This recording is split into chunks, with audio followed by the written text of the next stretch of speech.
I need.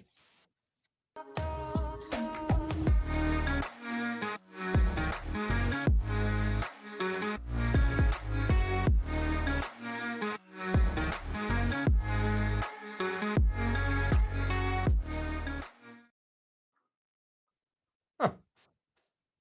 I didn't have that. I had no sound in my headphones from the video. Interesting. It was all there. Things are not working today. But anyways, ladies and gentlemen, welcome to episode 451 of the Maritime Paintball Podcast. My name is Brad Odell, and with me, as always, is your king of paintball. How's it going, baby? I am so mad at the sound systems right now. I don't understand what's going on. I've got a hiss in my ears every time I talk, and I don't know what's causing it, and it's driving me up the wall. Explorer, how does it sound on your end, buddy? Explorer, I need to know if you hear a hiss when I'm talking, not when I'm not talking, etc., etc. Rada. Yeah. So. Okay, before I lose my mind, let's pay some bills. Of course, shout out to our friend Explore Paintball, top of the list there, because he's sending me all sorts of news and info and stuff and keeping me up to tabs on what's going on. So go check him out on YouTube. Of course, Northern Hydration. It is hot out there, people. You need to hydrate. So head on over to drinknorthern.com. Use the code MaritimePB10. Score yourself 10% off plus free shipping across Canada. Loft Gear, makers of the Station 150 gear bag, the Bugatti of gear bags. That thing is dope. I love it. I've been taking pictures and videos of it, and now I'm just having to break through the creative block of doing the videos. Head on over to loftgear.com and check it out. It comes in black, olive green, and bright red. So go look at that. Of course, we got Moncton Paintball, my home away from home.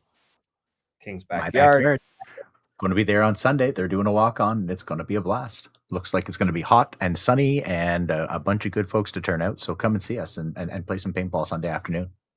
Fingers crossed it'll be a good time for you. I doubt I'll make it up, but maybe I will. Who knows? We'll see. You are otherwise engaged for the next 10 days. You're kind of busy. Yeah.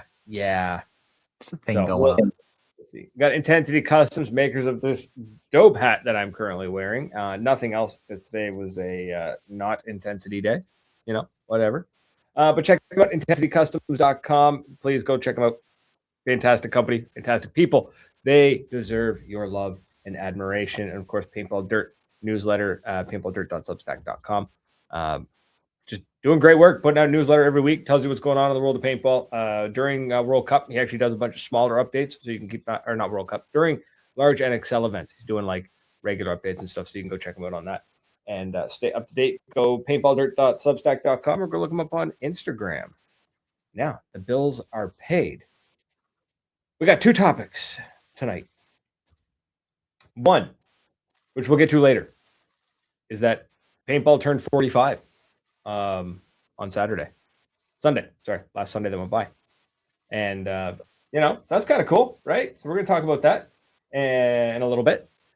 First and foremost, though, I want to talk about the news that's making the headlines along all the magfed people, because this is a paintball podcast, so we do still have to,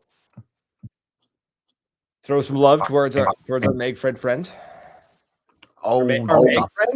Meg friends. Meg friends. You know what? Meg. Write that down. Write that down. I've already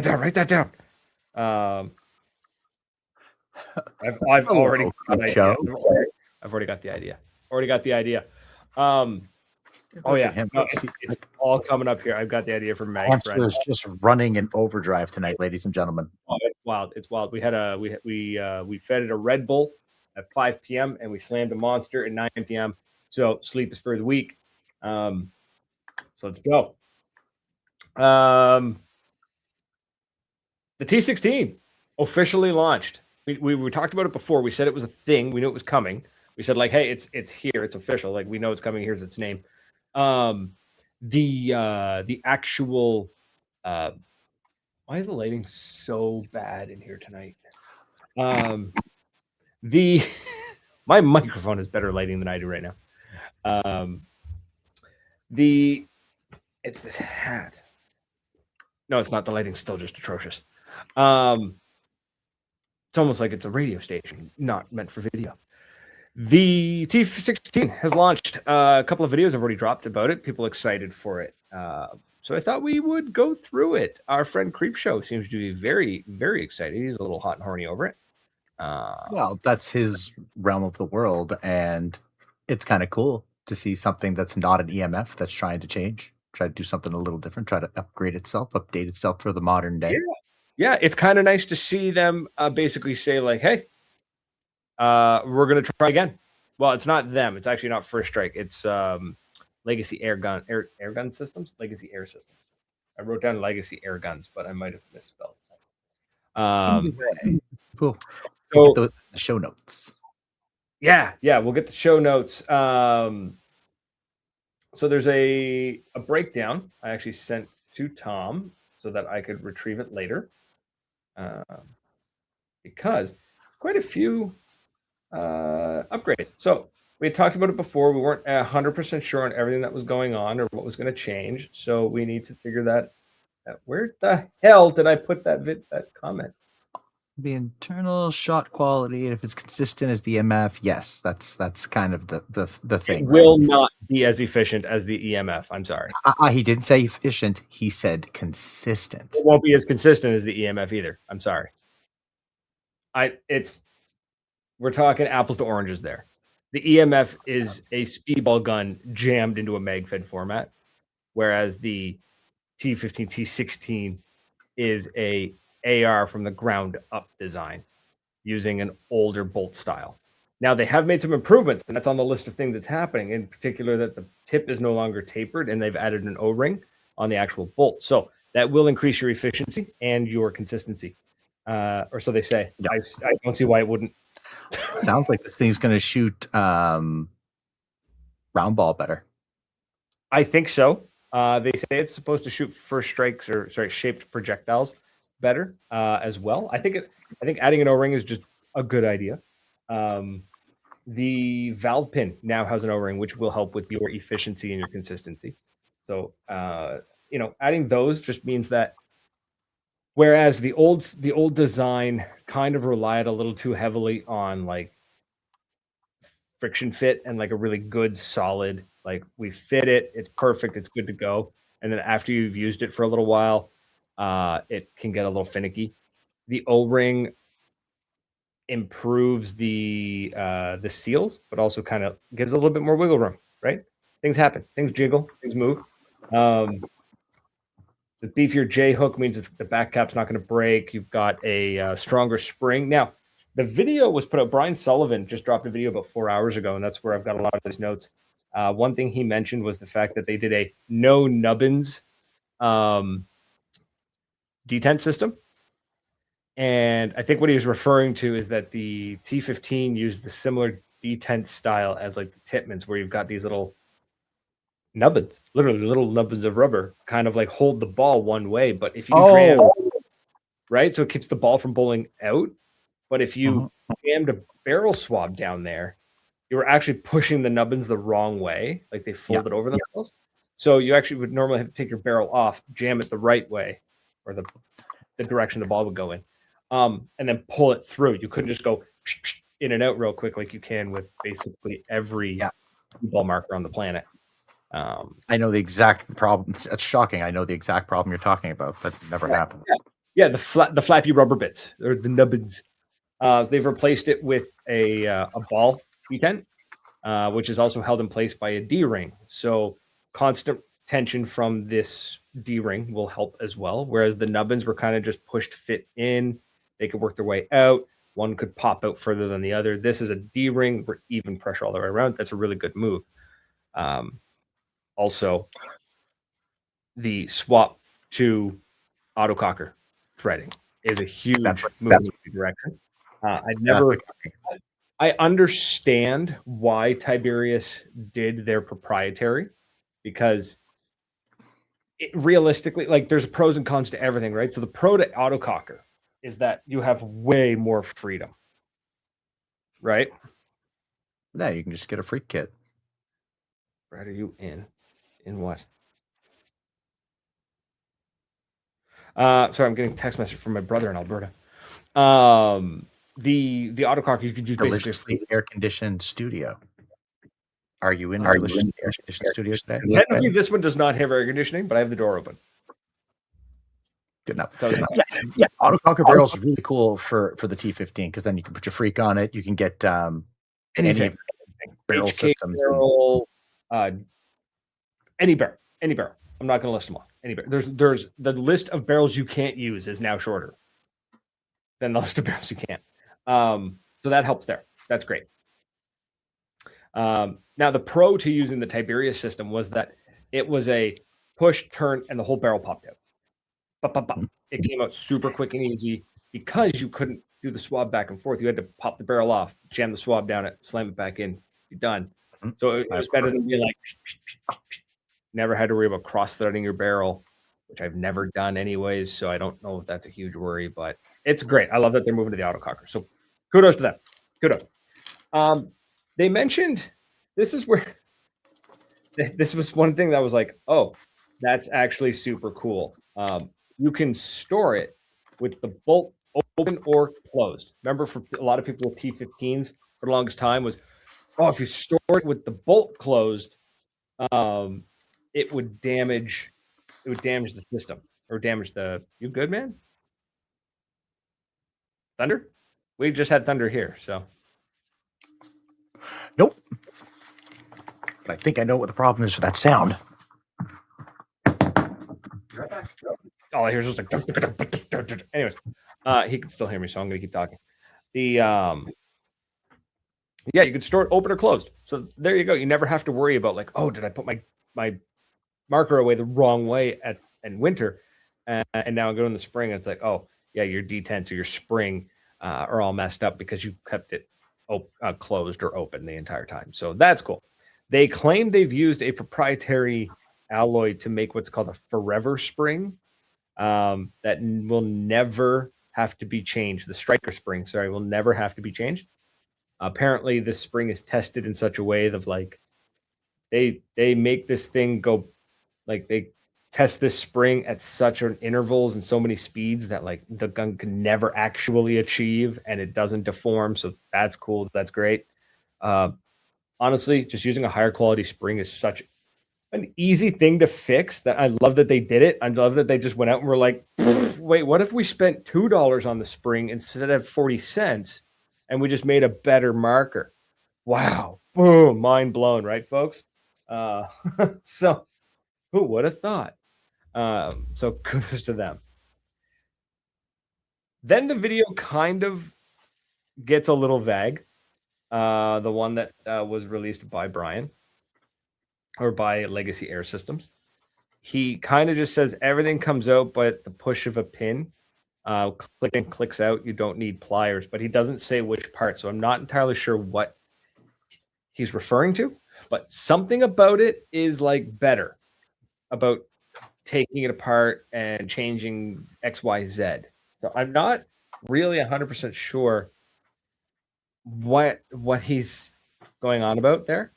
And this is something that I really hope to see clarified. Like I want a full breakdown. Don't give us a 6-minute video. Give us a half-hour video. Give us a proper full video. Break this sucker down piece by piece. Where are the improvements? Where are things staying the same? What's going to work and what's not going to work? You know, aftermarket charging handles. Are the aftermarket charging handles going to work? Yay or nay? Are the handguards going to be the same? You know, or that kind of thing. So that's what I really like to know, because the last 3 or 4 minutes of the video are quite vague. It just has things come out better by pushing the pins.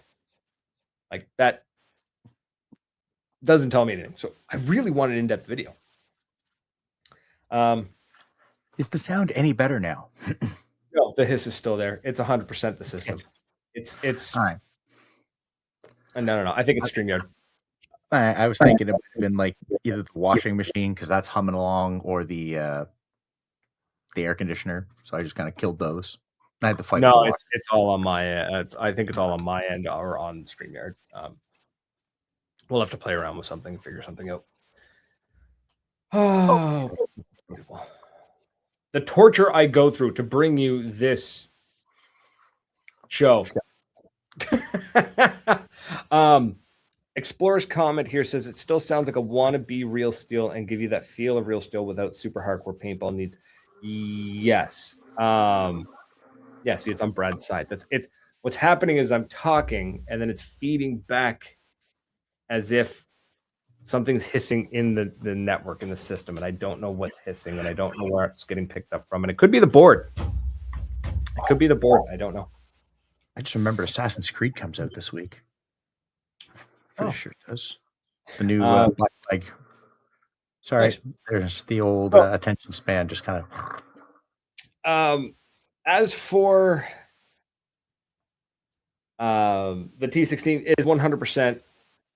Yeah, it's definitely, yeah, guys, the audio is definitely not on Tom's side. It's the hiss is coming from this, because what's weird is if I turn Tom down, you can't hear him, and I can't hear the hiss. The hiss isn't coming into my headphones anymore. So I actually think that there might be wires crossed somewhere in the board or in the system, and there's actual interference happening. So you have to hack yourself in. Get in. You're in. I am not hacking in the system.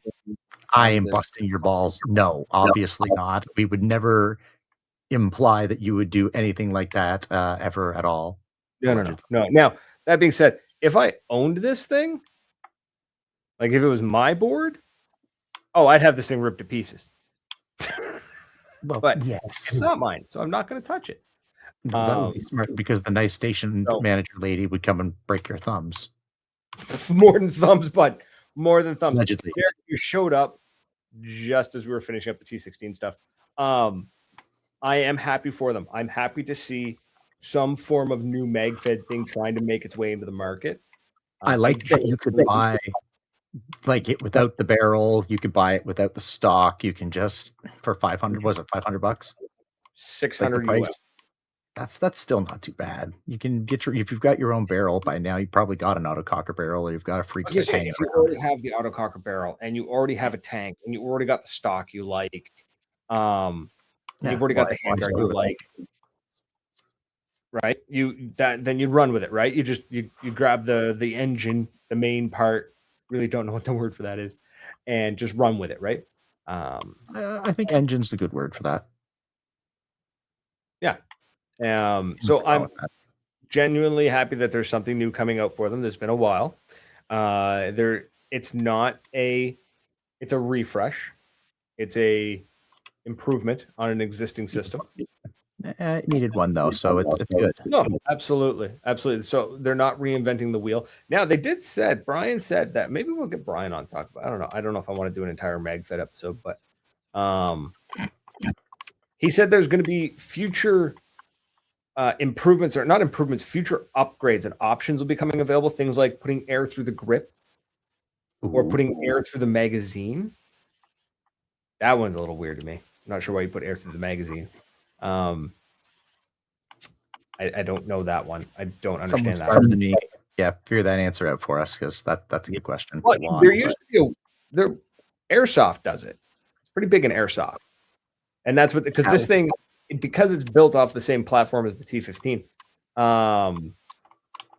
you can't put an airsoft upper on it. You could take the paintball upper off of it, drop an airsoft, and it'll shoot airsoft. So I think that might be where the airsoft mag thing comes from. And then air through the grip, plus a full auto kit, right? And then a full auto kit, stubby barrel, no stock. Now we're talking speedballers playing magfed stuff. You know what I mean? Like basically with the EMS for 90% of people. It's incremental increases. Now, my understanding is that what we are seeing, the T16, is what the T15 was supposed to be. The T15 is an altered design. The T16 is following what is the original design. So it's a backwards, but an improvement. Make sense? Hopefully that makes sense. Wobbly, timey-wimey stuff. So that's kind of cool for them. I dig that. I dig it. Now, I have one request. And this isn't about the marker. The marker's fine. The marker, for as far as I'm concerned, the marker is probably going to be a great magfed gun. Right? It's going to be great. It's going to be great for the people who play magfed. It's going to be great for people who already have, like, they want that milsim. The EMF's not milsim enough for them. This is going to be their option, the T16. The way that it's being promoted and advertised, there's way, like, when your video starts talking about specific things, like we put an O-ring on the tip of the bolt, we put an O-ring on your valve pin, we replaced the J-hook, we replaced the spring. Those are really, really granular details you're giving us, right? It was a very brief preview, and the people that are going to watch that video are the guys who care about it. When it comes to their general marketing, I'm sure they're going to try to. There's already they're going to have the diehards, like the guys who ran T15s or T16. The hardcore magfed guys are already sold. It's just for everybody else, for the ones that are still on the fence, right? When you're going into these granular, that's awesome, but then don't then go from granular to vague, like talking about how, and I quote, things will click in the way they're supposed to click by pushing the right pin. Okay, what things? You just told me about a O-ring on the tip of the bolt. What thing is snapping in and out? When you pop your pins on your T15, you always have to remember, you always had to kind of frig with it to get it to snug in, right? He opened it and then said, you pop the pins and things will come out of it. What? Yeah, things? That's why I got angry. You told me about the O-ring on the valve pin, but you're not telling me what. Thank you, Joker. That's what I'm saying. There's no granular. They gave us the same 4 or 5 granular things over and over, which honestly are probably the only improvements that have actually been done, because I think they're probably the only improvements that needed or could be done. You know what I mean? Like, what more could you do to it without making a new marker and using a whole new engine? Because if you swap the bolt, you're going to have to swap everything. We might as well redesign a new marker.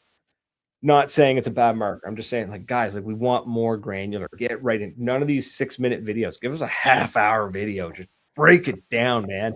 Break it down. You know, am I reading those prices right for the EMF 200? I don't know. What site are you on? Anskier, Badlands.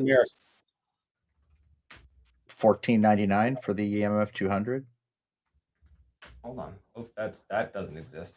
That doesn't make sense. Sorry, I just typed in EMF 300 and it's like, we don't know what that is. I'm like, yeah, I hope not. EMF 200 magfed. Yeah, EMF 200 magfed paintball gun, $1,500 Canadian. That's gone up in price. Am I crazy, or has it? I think it's gone up in price. Someone want to fact check that one? That's the EMF 200. What's the EMF 100? So, today's the day. Today's the day? Yeah, apparently. I guess I somehow activated a video from the other window. $920 for the EMF 100. Okay. That Canadian or American? That's Canadian. This is Badlands' website. Okay. So, a little pricey. Crazy pricey. I mean, EMF 200, like, you really don't want to do magfed. Like speedball magfed. Mag speedball. You know? But keep in mind, though, now, this is. Hold on, Brad. I've got one for you. We have a question. What's the question? Yeah, I'll just put it up on the screen for you. Yeah. Tell Chucky what happened to the Milsig stuff. It's sad tale. It's all right, so sit down. We're gonna do a history lesson. Milsig. Okay, Milsig started out. Now, this is my understanding. If I'm wrong, somebody explain it to me. Milsig, Taiwanese based. They're kind of, their entire whole thing was selling training markers to, like, Taiwanese military and law enforcement. That's kind of where they got, like, started, right? That was their bread and butter. And East Asian training stuff. Then They come to paintball. We got two people. We got Canada and the United States. I'm not sure about Europe and whatnot. I think magfed Pro Shop was the Milsig guys in Europe. Maybe I'm not huge on the Europe market. I'm not sure. In Canada and the United States, Canada, you had Evan Henshaw of Patch Panel. So he actually started Patch Panel first. Then he did Widowmakers Industries, which then became the distributor for Milsig. Milsig became the big thing. So he's running the Milsig stuff in Canada. Down in the States, we got Doug Brown. Doug Brown, I think, was the Milsig guy down in the States. And he was involved with the design of it. He was in deep. He wasn't just a distributor. He was talking to the guys making stuff. So that's happening. Doug Brown retires. Nobody picks it up. So, right, like nobody picks up the Milsig stuff. So Doug Brown retires. He's gone. He's done. He's old enough to retire. He's like, I'm done. I don't want to deal with this anymore. I want to just like golf and drink beer. Then in Canada, we've got Milsig stuff. Milsig starts to lose its luster. Yeah, luster. That's the word. It starts to lose its luster as we've got competition like MCS bringing out the 468. We've got Tiberius bringing in the T15. This is before Tiberius became First Strike. You got MaxTac bringing in the TGR2. And so now we got competition, right? Milsig's kind of struggling because, frankly, the Milsig markers were finicky. And they're finicky for magfed, right? I bet, though, with that collar thing was the worst part of it. Were the damn collars on the mags. Oh, yeah. So they went from a round head mag to a square mag, which a lot of companies did when First Strikes started becoming a thing. Or shaped projectiles became a thing. And then that was hard because because the top of the mag was separate and then the mags themselves kind of finicky. The marker itself finicky. They had a cool idea for their bolt, was like a one solid piece, only one O-ring, but you needed like a dental pick to get it out because it was like the orange O-ring was inside the bolt. It was very strange inside. They had dedicated fans in Canada because Evan Henshaw was like a cult leader. I'm not saying this like negatively. This man was like legend. Like he was showing up at events. He was the guy you were talking to when your stuff went down. You needed something, he got it for you. He was at every event. He was hosting like special events for when new products dropped, that kind of thing. Like he was a showman. He knew what to do. And then magfed paintball, like selling paintball stuff, just stopped really making a lot of money. It kind of just started petering off. Milsig was suffering. MaxTac was suffering. Everybody was kind of suffering. Patch Panel, his other business, takes off. Boom! Into the stratosphere. Just making him like using up all his time. So the Milsig thing kind of he just stopped. He's done with it. It moves on from it. And Patch Panel becomes 100% his business. Now we're talking like Patch Panel started getting contracts with like the LAPD kind of thing. Like, yeah. Right. So it's like, oh, what do? Do I sell a handful of paintball markers to a bunch of guys who are always asking for sponsorships and deals? Or do I get a contract with what is essentially a private military when you compare it to budget and size down in the States? You know what I mean? Like, yeah. You know? So the man went and made some money. So that's what happened to Milsig. As for the EMF 200, the price is a lot. Now, I will argue in defense of it. You pay that much for you're getting a barrel compared to the 600 US. Okay, fair. You got me there. So keep in mind the just the gun, the engine. We just settled on engine, right? Just the engine of the T16 is going to be $852 Canadian. That's no barrel, no tank, no nothing. The Planet Eclipse EMF 200, you're going to pay $1,500 Canadian. At least you're getting a barrel and a handguard and the engine. I will argue that the technology inside of the EMF 200, the way the bolt is designed and that kind of stuff, we're on par with the 180R, right? So this is This is like when speedballers look at a gun, when somebody in the speedball world is looking at a paintball gun brand new and they're looking at something top of the line like the 180R. Let's actually go look at that. What is the 180R brand? The 180R is $1,350. Let's say the CS3, the 180R. Yeah. So the EMF 200 is on par with those. It is. The only difference is it feeds the paint up through the mag, which I'm going to say is actually kind of a hindrance. So it does kind of lose a little bit. Like feeding the balls under pressure from below is never as foolproof as feeding them down through a hopper. No, but it should fire shot for shot just as consistent as a 180R. Yeah, exactly. Yeah. And that's why you're paying that money, right? Oh, yeah, without question. So it's current gen Eclipse core. That's right. It is the latest and greatest in speedball technology jammed into a magfed format. Well, not quite jammed. They did a pretty good job of trying to get some form of AR, AK look and build on this thing. So kudos to them for that. It frankly does look cool. It does, but it's to me it's kind of apples and oranges. It's you know what it is? T16 is going to be the 2010 Honda Civic that you're going to make your own, right? It's not going to, you know what I mean? It's not going to win any crazy drag races. But it's going to be yours. The EMF 200, kind of like buying, say, like a 2025 Corvette, right? It's more or less already decided how it's going to look. You can make a couple of changes here and there, maybe swap the interior a little bit, maybe add a few accessories, but realistically, you're paying for what's under the hood, not for, well, that and the new Corvettes actually look sick as hell. So well, that kind of shot that argument all to shit, didn't it? No. But it's, I know. You're not going to compare the brand new Corvette to a 2010 Honda Civic that somebody has bought because they just needed an engine, a transmission, a chassis, and four doors. You know what I mean? Or 2 doors. They just needed the bare minimum to get going, and then they've made it their own. I see where you're going. I do understand what you're saying. I wouldn't say the T16 was a car.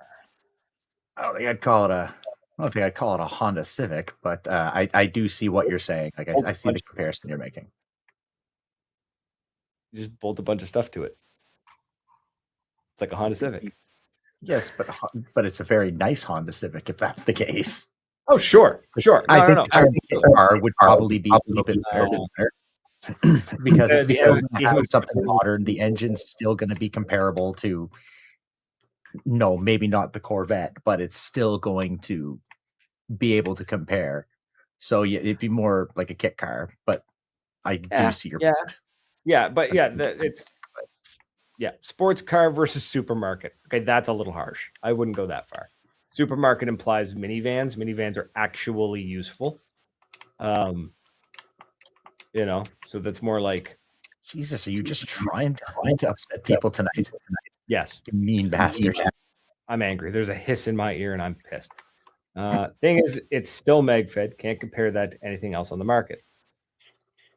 EMF 200, T15, T16, MCS 468, the TMC, the MaxTac TGR2, the Milsigs, if they're still out there somewhere, if you blow the dust off them. Blow the dust off that TGR2 there, brother. There ain't not a whole lot of those floating around being used regularly. That is very true. The 468 everywhere is I think the 468 is super pretty. Everyone I've ever seen, when I see them on the field or when I saw them on the field, they worked well.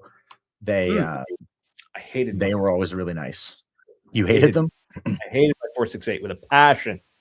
I had a 468. I used one for a long time. I loved it. I thought it was the coolest marker. It wasn't for me, man. It just wasn't for me. I didn't like it. There was a couple of things I didn't like about it. One was the mags annoyed the hell out of me. The 468 mags were garbage. The D mag was garbage. The Helix mag was garbage. They fixed it eventually, but I'm sorry, that never should have made it to production. Yeah. So anyways, the TGR2s do pop up, especially the TGR1s. TGR1s will pop up for us because they're scar based. What happened to the die dams? Die realized there was no money in magfed. What happened to die dams? And they basically went all in on speedball and just like, cool, you guys handle magfed. We're gonna go try and dominate World Cup. And then PE was like, hey, what up? We're here to dominate World Cup. Slap, slap, slap, slap, slap. 468 was heavy. It was heavy. It was very heavy. The 468 was a true 1-to-1, except for the barrel. 68 cal is kind of ridiculous, but the build itself was as close to 1-to-1 you could get at the time. I think the T16 is now on par with that. I think it's just a 1-to-1 as well. They're all good. They're all great. Get the one you like. At the end of the day, it's a magfed gun, so I mean, go get the one you like, right? TMC. Yeah, why not? Right? Go get the one you like. So, but like I was saying, my final thought that I was trying to get to was when you guys are promoting these things, please, Brian, if you hear this, we need less vague and more granular. And also, kudos to Brian for not doing this. The other guy, I forget his name. I'd have to go look for it. Please don't talk about the marker and talk about the bolt and the valve pin and the J hook, and then talk about how you've got an MCS folding stock bolted onto it and an MCS handguard bolted on. I don't care. That should never be mentioned when you're trying to pitch me a marker. Right? If you're trying to buy my T16, why? Because I've got an MCS folding stock stacked to it. Great. I won't, so I don't care. What I want to know is about the marker. You know what I mean? Don't muddy the waters. Don't muddy the waters.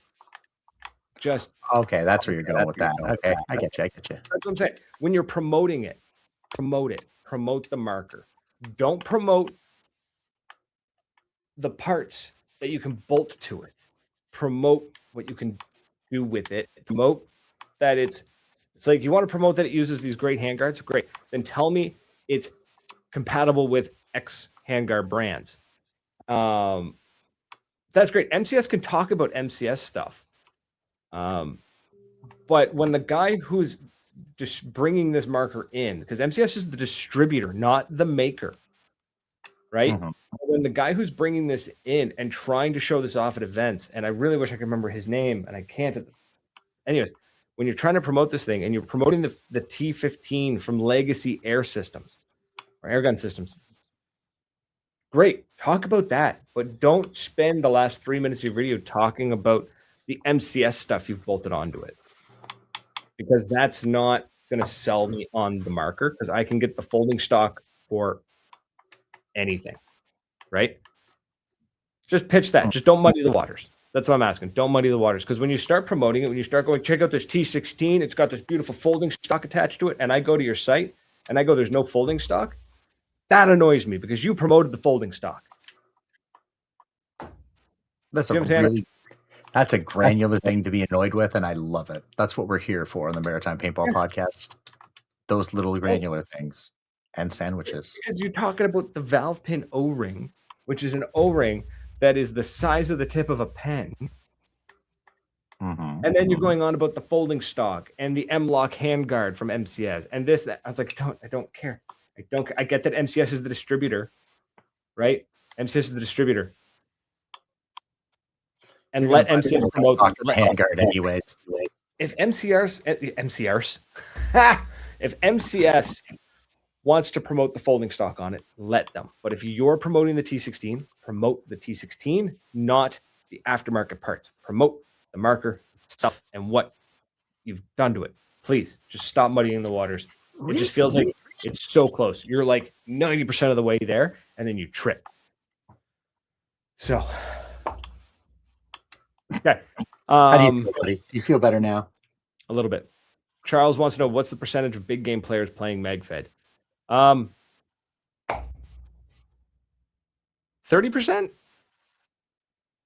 45? 40-ish percent? I'd say probably, if I go to a big game, I see about 40% magfed. Yeah, there's quite a few magfed lads. Yeah. They come out of the woodwork. Derek's just throwing 7. I feel like you'll see more magfed players at big games because that's their comfort zone.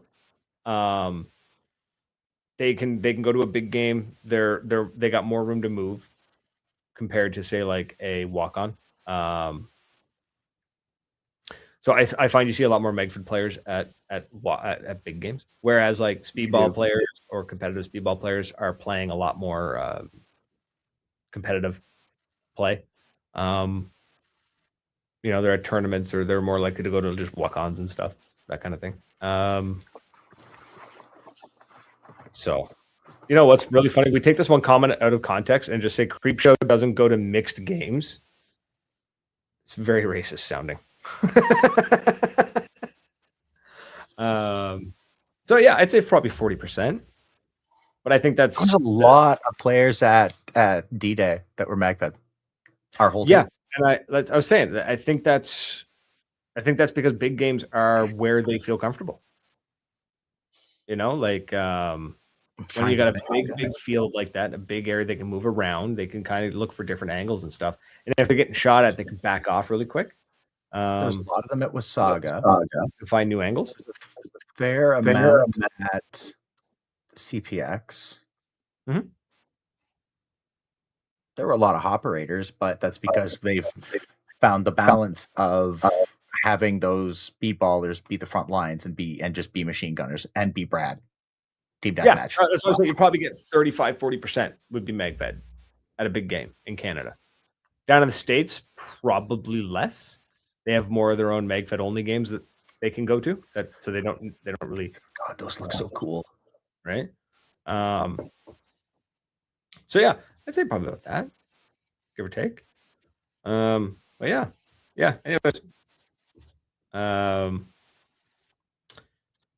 Creepshow's asking. Well, in Canada, it's all of them because there's no MagFed only games, and if there are, there are very few. Oh, so 95%. Did I go on a rant? No, I did. I did that last week. I don't need to go down a rant again. You're good. MagFed guys do missions, and they're so fun to do missions with.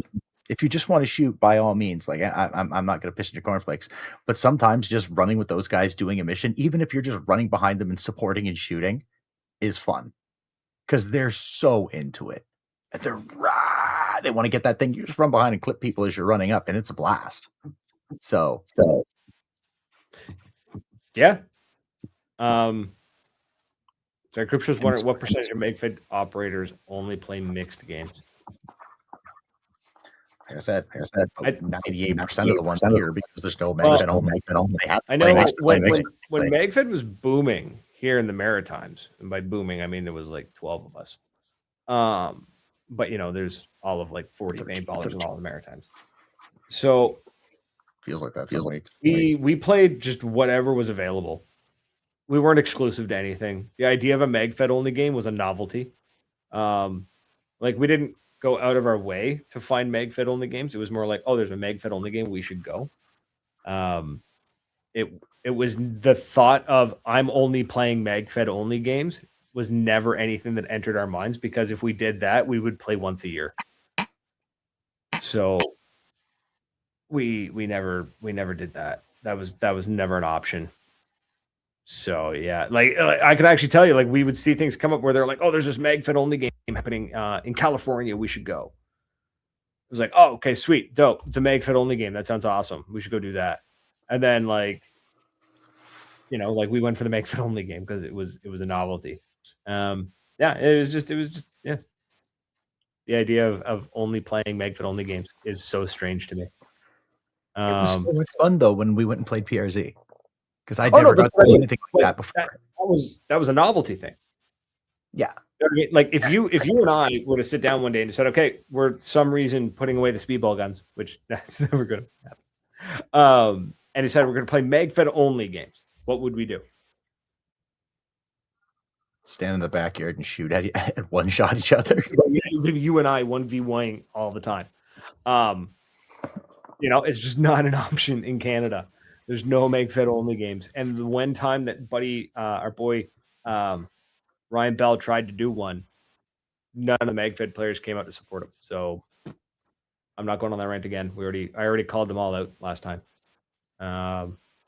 Which surprisingly, to little to no hate mail. Usually, not even one angry comment. Not one person came out and was like, "You're wrong," because they all know I was right.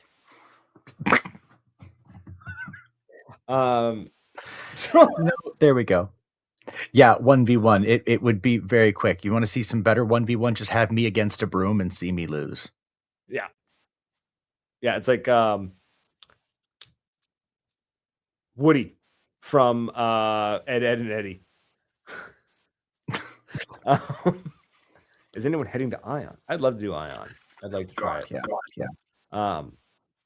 One of these days, we'll get to Ion.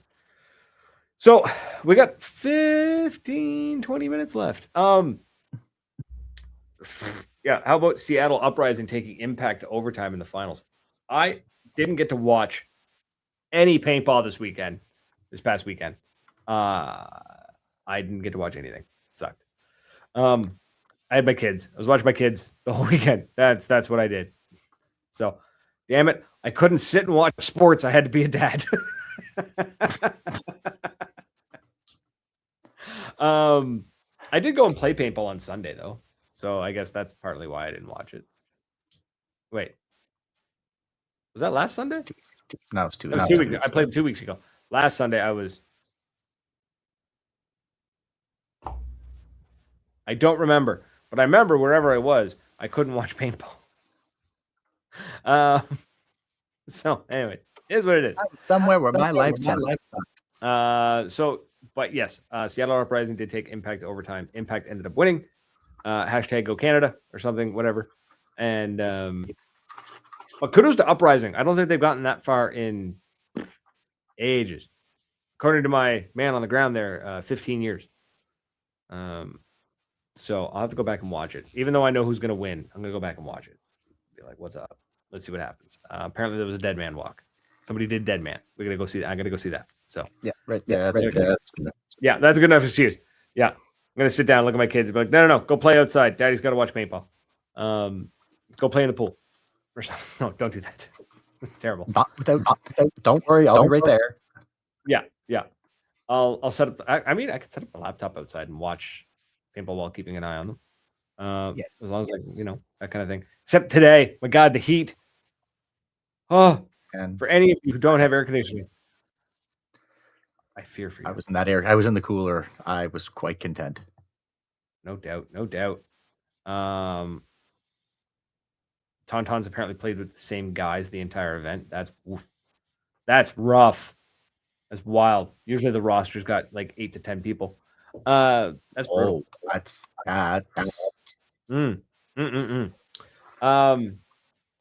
So we should probably touch on the fact, like it's kind of in the title of the episode, is the whole Paintball's birthday. So Paintball did turn 45 last Sunday. 45 years. Sounds like a lot. Really not. Paintball. Oh my God. Okay, hear me out. I got an idea. A stroke of genius. Okay. What do you got? What has paintball been doing lately? Here's what paintball's been doing lately. It was a rhetorical question. I'm gonna tell you what paintball's been doing lately. Please do. Okay. The Pro Flexes are back in a big way, right? They've been back the past couple of years, but now they're really back, right? JT re-releasing the millennial pants. We're talking the baggy paintball pants, right? They're back. We're seeing a lot of the older stuff being rebuilt and coming back. Your Angel, for example. Your Angel's back. We're seeing a lot of people running older markers like that. We're seeing a lot of paintball companies going back to like bright and bold and loud, which I'm loving, right? We're seeing JT is all about the bright colors. We're talking like bright. It's popping colors, right? So we're seeing that. We're seeing paintball's kind of starting to slowly kind of feel a little bit like it's trying to get back to its roots. It can't quite get there because but it's an adult now. You know what I mean? A midlife crisis. Paintball's going through a midlife crisis. Paintball turned 45 and it's having a midlife crisis, and I am here for it. I think we might be onto something with that, brother. Right. So we got to figure out what is paintball as an ethereal thing, right? As if paintball itself was a being, right? We're gonna say it's rhetorical. What's the equivalent of getting a Corvette and a bad hair? What is the industry's equivalent of buying a Corvette and getting hair plugs?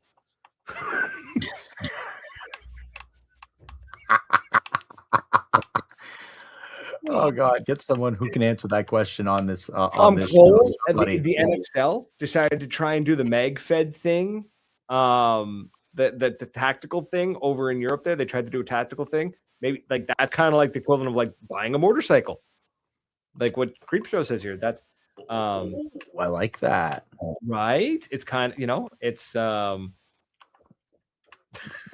like the equivalent. Crisis. I love it. I'm so here for it. But it's also not going entirely back to its crazy wild roots because it's in its 40s and it knows it can't handle the hangover. It's got kids and a wife now, and So it can't do that shit anymore. It's trying to party. It's trying to balance having a ripping party, but also being in bed by 10:30. Yeah, you're not. He's dying over there, people. Like this is great. Oh my God, Paintball's having a midlife crisis. It's so true. Okay, what are the top? What qualifies as a midlife crisis? What would you say? Let's say. You want to ask me this? I don't know how much I want to answer that one publicly. God damn it, my life already sucks. I'm on medication. I'm divorced. Let me see. I don't have a fancy car. I have a whole head of hair. Thank God. I don't have a subscription to Blue Chew. Hello, Blue Chew.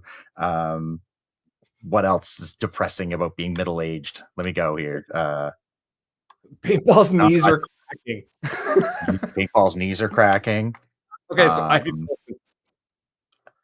Oh, ibuprofen. Better liquor. Oh, yeah, buying the import stuff rather than the cheap stuff. Yeah, there you go. There you go. All right, cool. I'm gonna work on this. I'm gonna work on something. I'm gonna reach out to one of my graphic designer friends, not AI, and be like, "Yo, I want you to take the midlife crisis of a Corvette, going back to the gym, ibuprofen or Advil, importing the good stuff, and possibly divorce, and I want you to match it into paintball." That's gonna happen. The craft paintballs. Paintballs. Get these bougie ass paintballs that come in a shitty jar for $65 for 500. Jesus, wait, hold on. That's just buying First Strikes, dude. I was gonna say it's just First Strikes. Buying First Strikes, but they're not First Strikes because First Strikes are their own thing. That's like buying Scotch. This would be like buying like an IPA or a really fancy beer, Garrison, some shit like that. A lot of gold chains in paintball lately. Yeah. Brad's bling. I love my bling, man. I love that mask. I would like free paintballs. I know a certain YouTuber who would eat them and be very happy about that if they were gluten free. You're gonna see him soon in a week. Is he coming? He is. He's actually gonna MC the event for me. Because he's not one of the groomsmen, so it's easier for him to MC. Good shit. Yeah. I'm gonna do terrible things to him. That's fine. That's fine. My team is not gonna be happy with me. I'm gonna do terrible things to the man. That's fine. That's fine. You have a hotel room. I love. Okay, so paintball turned 45. Let's give Tom a quick 6-minute history lesson on the complete history of paintball. Fun fact: the first paintball game was played by what sounds like the cast to a Ocean's 11 movie. It was Cliff, obviously. He refed it. As a matter of fact. There was hunters, foresters, a surgeon, a writer, a farmer, and a stockbroker were part of the first paintball game. That actually, Yep. that all tracks. Held in 1981 in New Hampshire. Using the Nell spot. How it actually grew, because a lot of people don't know this. They kind of go, okay, well, the first paintball game was organized in 1981, but then like, how did it get to where we are now? One of the guys wrote to Sports Illustrated, like wrote letters to them, and they published the letters. They published an article in Sports Illustrated, and then it's a new bell. Is he okay? It sounded loud. He's fine. 1 second here. I have to deal with my boy. Yeah.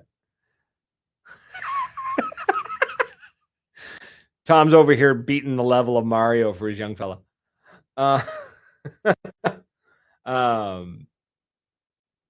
So yeah. So for those that don't know it, they started selling starter kits. So it was a Nelson Spot, 007, of course. The Paintballs, which were originally supposed to be used as horse pills that you would inject with the medicine and then feed to the horse, but they injected it with a dye, with like an oil-based paint dye kind of thing, and it was used to mark trees. But yeah, the starter kit they sold was the Nell Spot, the Paintballs, safety equipment like goggles, if you want to call that safety equipment, high school splash goggles, a compass, and the rule book that they came up with. The official rule book? There was an official rule book. Yeah. Yeah. So the first one, I can never remember the name of it. It was called the something survival game. Oh, gotcha. Something, yeah. NS. Gotcha. So anyways, National Survival Game. That's what it was. Sorry. National Survivor Game. Okay. Yeah. So they had a rule book and they started shipping them out. The first commercial field to 1982, Bob Guernsey actually created the first commercial paintball field in New Hampshire, and made a contract with Nelson Paint to do it all. So that was pretty cool. 1983, they actually had the NSG National Championship. Very first tournament winners, and the very first winners, the Unknown Rebels was the name of the team, from Ontario, Canada, by the way. Yeah. Canada home to the first paintball tournament winning team. So we got that. So anytime everyone says, well, you got up there in Canada, be like, we got that. We got Crosby. We got Gretzky. You can have Gretzky. We got Terry Fox, and a bunch of other stuff. So we're awesome. Canada's great, man. Come on. Yeah. So from there, other things started getting released. We had other guns started showing up. Paintball starts to grow in the late 80s. So like 85, 86. We started turning around like across the globe kind of thing. 87 to 88, Dennis Tittman Sr. forced to abandon his business of half-scale machine gun replicas because of new firearm laws. He decided to switch to the paintball industry with Tittman Pneumatics, released the first fully automatic paintball gun, the Tittman SMG 60. Not long after, he released a semi-auto mode to make it tournament legal. Also re-engineered the pin valves from the soda industry to create the soon-to-be standard pin valve of the paintball CO2 tank. Huh. Cool. Yeah, how ingrained Tittman is into the world of paintball. Also, the fact that the man had a business of just selling half-scale machine gun replicas. Yeah. Man, the 80s were wild. Yes, they were.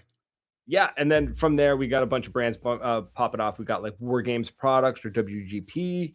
Got the Sniper Pump Paintball with their Sniper Sniper.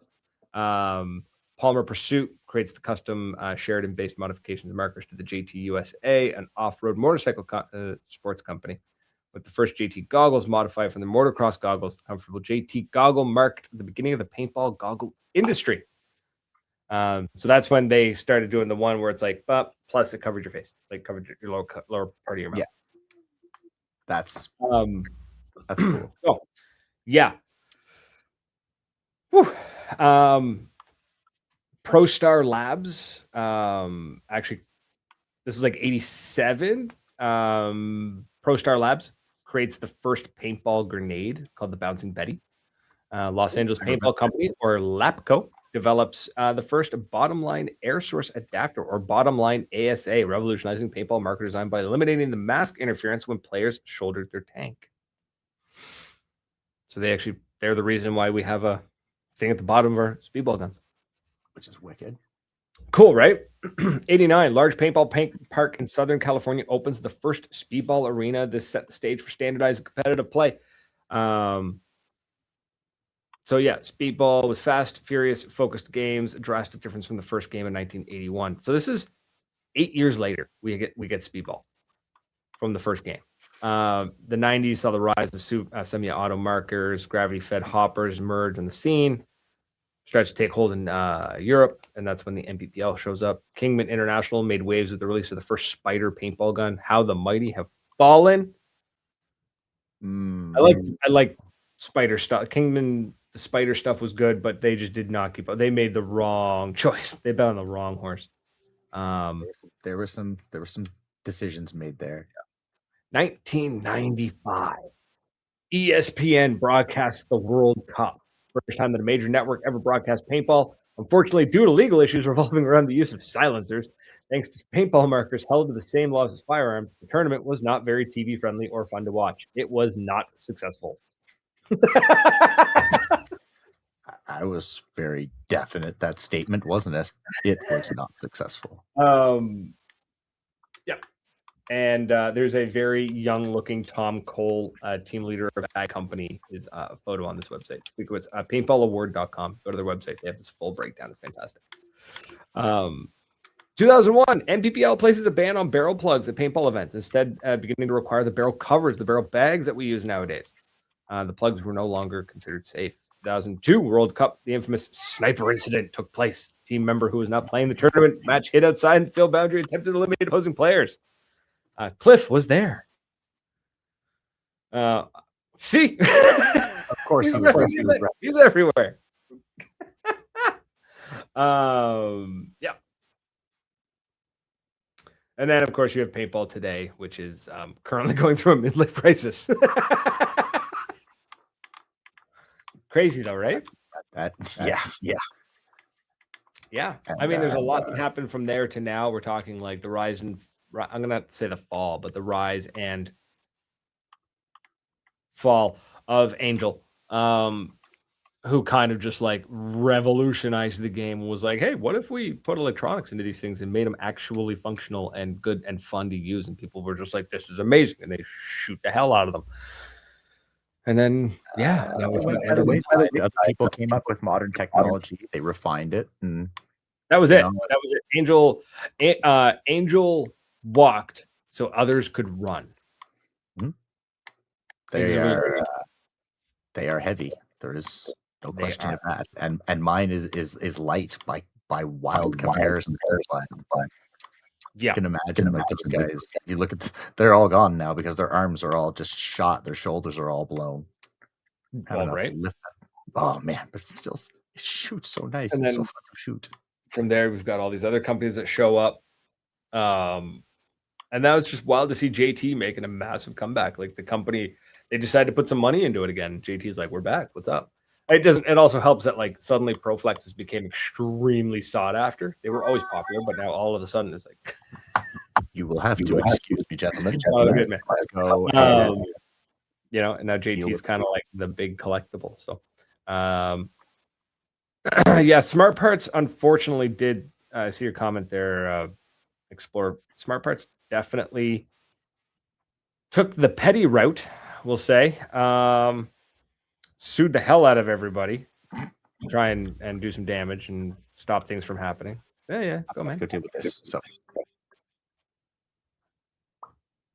yeah. So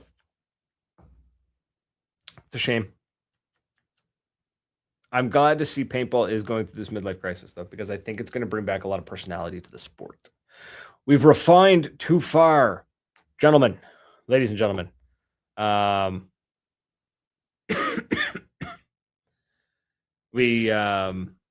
Things have gotten too smooth, too sleek, too efficient. We need to go back. We need to make things fun. And I think that's why we're seeing more of the gold chains. We're seeing more bling. Gino did do that. That's right. Sorry. I keep bouncing back for in these comments. I'm sorry, Cliff. Yes. Gino did do that. The rise and fall of Vulcan. My God, yeah. Oh my goodness. What was the name of the original business? International Paintball. No, it was Paintball International? Paintball Warehouse?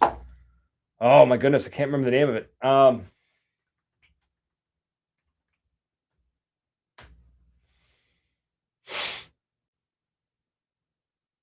I'd have to look it up. I have to double check it. But yeah, Gino, Vulcan. Oh my God. Yeah, Vulcan was originally the king. Well, not Vulcan, but paintball supplies international. No, I forget the name. National Paintball. Thank you, Cliff. Yeah, National Paintball was like everything. They sold to everybody, and then they became Vulcan, and then they just started licensing things, and then they turned into what it feels like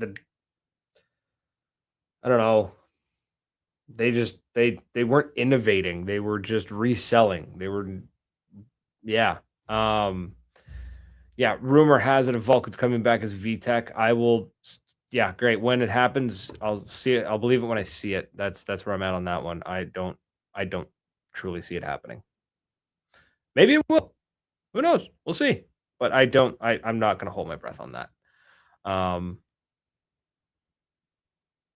Yeah, just the pie's not very big. And, paintball's it's a niche sport. It's small. So when you try to squeeze as much money out of it as you can, everybody wants to make a dollar. Everybody's got to eat, right? Everybody's got to eat. And no shame on anybody trying to make a dollar. But there's the right way and the wrong way, right? You know what I mean? So, there's like a mosquito or something flying around here. But yeah, so that's pretty much it. Tom is still missing. I'm not entirely sure where he's at. Apparently he's dealing with a small thing. Now, Explorer, you're right. Pie's not big, then grow the pie. So I think that's where that age-old debate, which will never be answered, is who is responsible for growing and making paintball better. I might be mixing up Geno's, apparently, according to Cliff. I'm thinking of Gino, who ran Vulcan. I might be thinking of a wrong Gino, or somebody else's. So, yeah, who's responsible? How do we grow? How do you make paintball bigger? How do you get more people to play it? How do you get more kids to play hockey? How do you get more kids to play soccer? How do you get more kids to play whatever, right? Well, whose responsibility is it, right? That's the hard part. To grow the pie, whose job is it to grow the pie? Is it the manufacturers? Is it the fields? Is it the field owners? Is it the players? Correct answer is not. I think there are multiple parties need to work together to make things happen that I don't think we will ever truly see work together properly. Really? Hello. Yeah, I don't know how you heard. Sorry, I took my headphones off. I can go back and listen to it when it is uploaded on Spotify later. Yeah, when I get around to doing that. No, we were just saying that a lot of shady stuff also happened between like when I was reading till now. Things like Smart Parts suing the shit out of everybody. Gino basically doing National Paintball Supply, which basically was like, if you owned a field, you bought stuff from Gino. That was it. He was like the distributor, which then turned into Vulcan, and then Vulcan stopped being viable because they I don't know, they licensed everything and they just sold crap, and now they're gone. And now that turn into VTAC, and now it's like the pie is not very big. So Explorer says pie not big, then grow pie. Well, whose job is it to grow the pie, right? And it's no one person's or no one party's job. Unfortunately, it's not. No pie for them. There's no easy answer to it. I think the difference is I think maybe people think too big or too small. There's no, you know what I mean? So but that is a conversation for another day because I now have a ton of stuff I have to edit out of this episode to get it to fit. Folks, Perfect. Yay! It's been a blast. Thanks for hanging out, chit-chatting, liking, and sharing. I hope you enjoyed my 40-minute chat about magfed and whatnot. And for the record, I didn't make fun of them the entire time. You really did a good job. I'm really proud of you. Gold And star.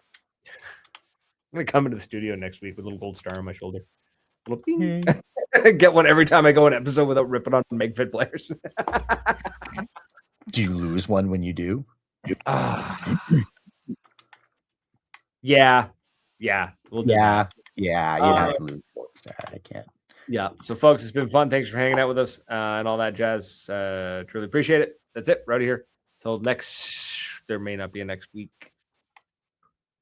We'll explain later. Everything will be fine. Don't worry. We'll figure it out. That's it, folks. We're out of here. Until next week. Cheers. Toodles.